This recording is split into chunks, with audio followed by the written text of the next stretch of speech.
ఈరోజు ఈ వీడియోలో మనం తయారు చేసుకుందాం మసాలా గుత్తి వంకాయ కర్రీ. చూస్తే నోరు ఊరిపోతుంది కదండి.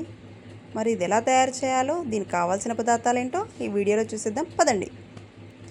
హాయ్ అండి, అందరికీ నమస్తే. Welcome to my channel Pavani's kitchen.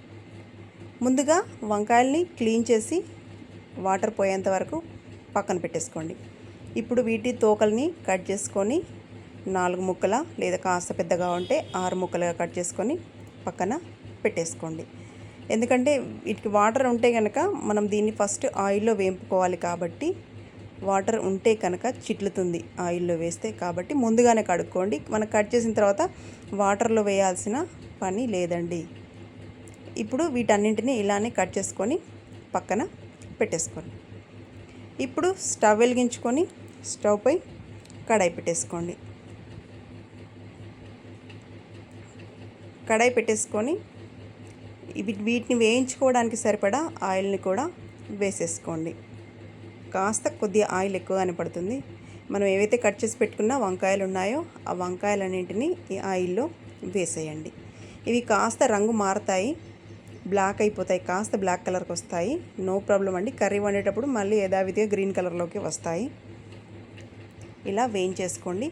ఒక 5 నిమిషాలు ఆయిల్ అంతా వీటన్నింటికి పట్టాక మూత పెట్టేసి కాస్త ఉడకనివ్వండి. ఇలా కాస్త 5 నిమిషాలు వేయించుకున్నారు కదా. ఈ వేయించుకున్న తర్వాత కాస్త వేడి పడ్డాక మూత పెట్టేసి ఉడకనివ్వండి. ఇప్పుడు మనం ఏం చేద్దామంటే మసాలా వంకాయ అన్నాం కదండి. మరి మసాలా ప్రిపేర్ చేసుకోవాలి కదా. మసాలా అంటే ఏం లేదండి, ఆనియన్స్ అలాగే టమాటాలు, ఒక 2 పెద్ద టమాటాలు, ఒక 3 పెద్ద ఉల్లిపాయలు తీసుకొని ఇలా సన్నగా ముక్కలుగా కట్ చేసుకొని గ్రైండర్లో వేసేసి మెత్తగా పేస్ట్ చేసుకోండి. ఇలా మెత్తగా పేస్ట్ చేసేసుకొని పక్కన పెట్టేసుకోండి. మరొకసారి వంకాయలు ఉడుకుతున్నాయో లేదో చూసేద్దాం. చూడండి, కాస్త ఉడికాయి చూసారా. మరి మెత్తగా ఉడకలేదు, ఒక 50% ఉడికిపోయాయి. ఇంకాస్త మూత పెట్టేసి ఉడికించుకోండి. ఒకసారి ఒక 2 నిమిషాలు ఇలా వేయించుకోండి. చూసారా, కలర్ మారుతూ ఉన్నాయి. కానీ మనం మళ్ళీ కర్రీ వండేటప్పుడు మళ్ళీ గ్రీన్ కలర్లోకి వస్తాయి. మూత పెట్టేసి ఇంకాస్త ఉడకనివ్వండి. చూడండి, ఓవరాల్గా 90% వరకు వంకాయలు ఉడికిపోయాయి. ఇప్పుడు స్టవ్ ఆఫ్ చేసుకొని వీటన్నింటినీ వేరే డిష్లోకి తీసేసుకోండి. ఇలా వేరే డిష్లోకి తీసేసుకొని మనం ఇదే ఆయిల్లో కర్రీ వండేసుకుందాం. ఓకేనా అండి. మరి ఈ కర్రీలో వేయడానికి ఏమేమి తీసుకున్నానో చూసేయండి ఒకసారి. దీనిలోకి ఒక చిన్న ఉల్లిపాయ, ఒక 6-7 మిరపకాయలు, కొత్తిమీర, కరివేపాకు, అలాగే మెంతాకు. ఇప్పుడు అదే ఆయిల్ని హీట్ చేసేసి దానిలో కావాల్సినన్ని జీలకర్ర, ఆవాలు వేయించుకోండి. కాస్త జీలకర్ర ఆవాలు చిటపట అననివ్వండి. కాస్త చిటపట అన్న తర్వాత మనం ఏవైతే కట్ చేసి పెట్టుకున్న మిరపకాయలు ఉన్నాయో ఆ మిరపకాయలు వేసుకోండి. అలాగే ఉల్లిపాయల్ని కూడా వేసేసుకోండి. ఇవి కాస్త వేయించుకోండి. ఇవి కాస్త వేగిన తర్వాత దీంట్లో కరివేపాకు కూడా వేసేసుకోండి. ఇప్పుడు కరివేపాకు అలాగే మెంతాకును కూడా వేసేయండి. ఇదంతా పచ్చిదనం పోయేంత వరకు బాగా ఫ్రై చేసుకోండి. ఇది ఇలా ఫ్రై అయిన తర్వాత దీంట్లో కాస్త పసుపు వేసుకోండి. ఓకే, పసుపు వేసేసి ఒకసారి కలిపేసుకోండి. ఇది ఇంకాస్త ఫ్రై అయిన తర్వాత ఇప్పుడు దీంట్లో మనం అల్లం వెల్లుల్లి పేస్ట్ని వేసుకోవాలి. చూసారు, ఇవి కాస్త ఫ్రై అయిపోయినాయి. ఇప్పుడు అల్లం పేస్ట్ని వేసేసుకోండి. అల్లం పేస్ట్ కూడా పచ్చివాసన పోయేంత వరకు బాగా ఫ్రై చేసుకోండి. ఇదంతా ఫ్రై అయిపోయిన తర్వాత మనం ఏదైతే గ్రైండ్ చేసి పెట్టుకున్న టమాటా ఉల్లిపాయ పేస్ట్ ఉందో ఆ పేస్ట్ని దీంట్లో కలిపేసేయాలి. ఇదంతా బాగా వేగిపోయింది కదండి. చూడండి, మంచిగా ఫ్రై అయిపోయింది. ఇప్పుడు ఆ ప్యూరీ మొత్తాన్ని దీంట్లో వేసేసుకుందాం. ఓకే, ఇలా మెత్తగా చేసుకుంటేనే మసాలా అనేది బాగా వస్తుంది. ఓకేనా అండి. ఇదంతా వేసేసుకొని మనం టమాటా ఉల్లిపాయని పచ్చివే గ్రైండ్ చేసుకున్నాం కనుక కాస్త వేగడానికి టైం పడుతుంది.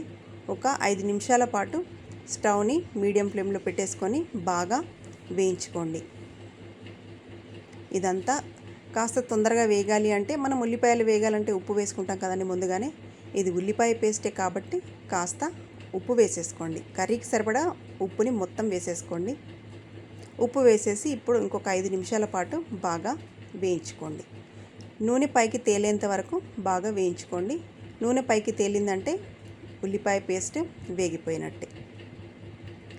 ఇలా వేయించుకోండి. చూసారా, వేగింది. ఇప్పుడు దీంట్లో మనకు కావాల్సిన కారాలు, మసాలా ఏవైతే వేసుకుంటామో అవి వేసేసుకోండి. ఇప్పుడు కారం వేస్తున్నాను. సరిపడా కారం వేసుకోండి. ఎందుకంటే మనం టమాటా ప్యూరీ కూడా ఉంది కాబట్టి కాస్త ఎక్కువగానే కారం పడుతుంది. అలాగే ధనియా పౌడర్, దాంతోపాటు జీలకర్ర పొడి, అలాగే కాస్త దీంట్లో గరం మసాలా కూడా వేసుకోండి. దాంతోపాటు మునగాకు పొడి కూడా వేసుకోండి. మీ దగ్గర ఉంటే వేసుకోండి, లేదంటే లేదు. నా దగ్గర మునగాకు పొడి ఉందని వేశాను. ఓకేనా అండి. మనం డైరెక్ట్గా మునగాకు పొడి తింటే కాస్త చేదనిపిస్తుందని నేను కర్రీలలో వేస్తాను. ఓకేనా అండి. ఇవన్నీ వేసేసి బాగా ఫ్రై చేసుకోండి. ఓకేనా అండి. ఇది బాగా ఫ్రై అయిన తర్వాత మనం ఏవైతే ఉడికించుకున్న వంకాయ ముక్కలు ఉన్నాయో ఆ వంకాయ ముక్కల్ని దీంట్లో వేసేసేయండి. ఓన్లీ 10% ఉడకాలి అంతే ఇంకా వంకాయలు. ఎందుకంటే ఆల్రెడీ 90% మనం ఉడికించుకున్నాం కాబట్టి చాలా తొందరగా కర్రీ రెడీ అయిపోతుంది. ఇప్పుడు కాస్త మసాలా అంతా గట్టిగా ఉంది కాబట్టి మాడిపోతుంది కాబట్టి కాస్త వాటర్ వేసుకున్నాం. ఒక చిన్న హాఫ్ గ్లాసు వాటర్ వేసుకోండి. వాటర్ వేసేసుకొని బాగా కలిపేసుకోండి. వాటర్ వేసి బాగా కలిపిన తర్వాత మూత పెట్టేసి ఒక 5 నిమిషాలు ఉడికించుకోండి. ఇలా బాగా కలపండి. ఎందుకంటే ఈ వంకాయ ముక్కల్లోకి ఈ మసాలా అంతా వెళ్ళాలి కాబట్టి కాస్త టైం పడుతుంది. ఓకే, ఇప్పుడు మూత పెట్టేసి ఒక 5 నిమిషాలు ఉడికించుకోండి. ఇప్పుడు చూద్దాం. ఓకే, ఉడికిపోయింది కదండి. పైకి నూనె తెల్లిందంటే కర్రీ ఆల్మోస్ట్ రెడీ అయిపోయినట్టే. ఏం లేదండి, ఇంకా దీనిపై ఏదైతే కొత్తిమీర ఉందో కొత్తిమీర వేసేసి ఇంకో 2 నిమిషాలు మూత పెట్టేసి ఉడికించుకుంటే ఎంతో టేస్టీ అయిన గుత్తి వంకాయ మసాలా కర్రీ రెడీ అయిపోతుంది. మీ అందరికీ నచ్చిందని అనుకుంటాను. మీకు నచ్చినట్టయితే నా వీడియోకి ఒక లైక్ ఇవ్వండి, అలాగే కామెంట్ చేయండి, అలాగే నా ఛానల్ని సబ్స్క్రైబ్ చేసుకోండి. పక్కనున్న బెల్ ఐకాన్ని యాక్టివేట్ చేసుకోండి. నా వీడియోస్ అన్నీ మీకు వస్తాయి. థ్యాంక్ యూ అండి. Thank you for watching.